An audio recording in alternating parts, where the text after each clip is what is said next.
Guys, Kristen Collins, hope you're doing well. I've taken a couple weeks off from putting any videos together just simply because of the storm that has hit Southwest Florida. And I really was contemplative of how to reconnect, why to reconnect, what is there to say at this point.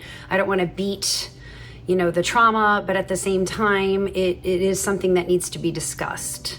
So I am connecting today with an open heart and much gratitude, and want to touch in about resilience in a collective trauma.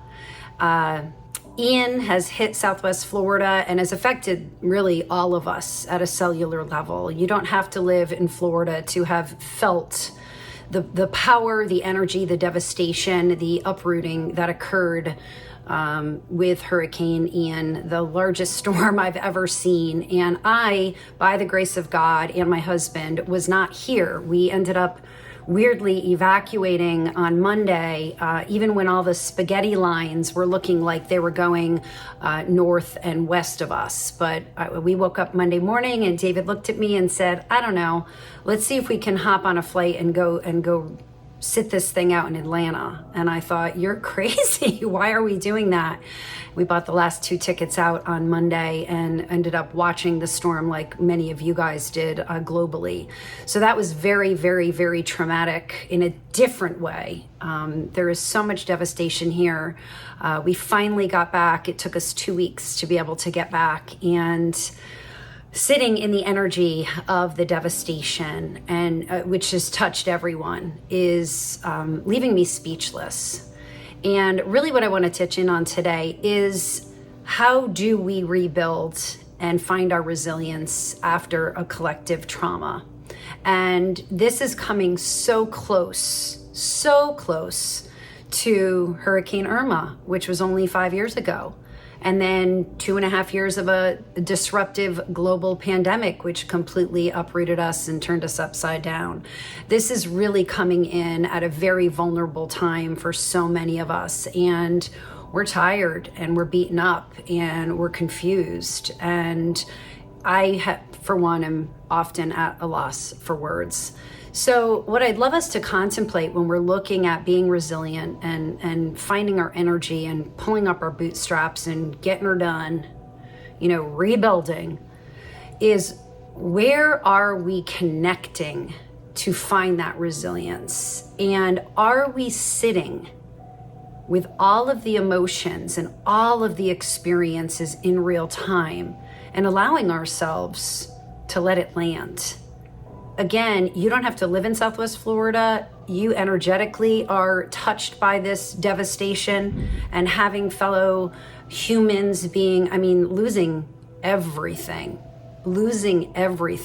And then there's the folks who didn't lose everything, but are still deeply affected, who feel guilty because they're off and not feeling on top of their game, right? But they have still some semblance of a home. Or a car, or clothing, or a job. So the collective trauma that has occurred, and when I am connecting with people, and I'm also practicing what I preach, and that's allowing myself to sit in my discomfort and my sadness and my roller coaster of emotions. And just even driving on the road, and everywhere I look, there's devastation and piles of debris. And my heart hurts and it's so heavy. Where are we going to put all this? And how long is it going to take for it to disintegrate and reconnect with Mother Earth? And just, you can smell the rotting. I went for a walk through my neighborhood yesterday for the first time, and every single house has the majority of their downstairs contents on their front lawn ripped up. And I was stepping over dead fish in the middle of the road. It's really vile, and it's really, really upsetting. So to be resilient, to rebuild from a collective trauma, no matter where you landed personally on this journey, not touched at all or completely wiped out, the importance of sitting in the now and feeling it all and being kind to yourself and not having all the answers, right? And if you need to stop and cry, if you need to stop and laugh, whatever it is that you need to do in that moment, to embrace it and I'm working my way back into getting up to cadence to be resilient, but I'm not rushing myself. I'm allowing myself to take my time, and there's financial outcomes to that, right? So all of us are affected, but not rushing through it just to muscle and be resilient. But this is the practice of being love, being here now, reconnecting to who we are and why we are, and coming from that place deep in our hearts, deep in our souls, to re-enter from an awakened standpoint. So I hope that this video finds you well.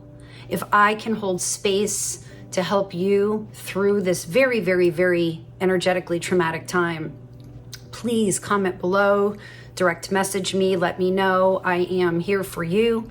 Connecting with people helps me just sit through this and accept it, and know there's a lot of stuff I'm not in control of.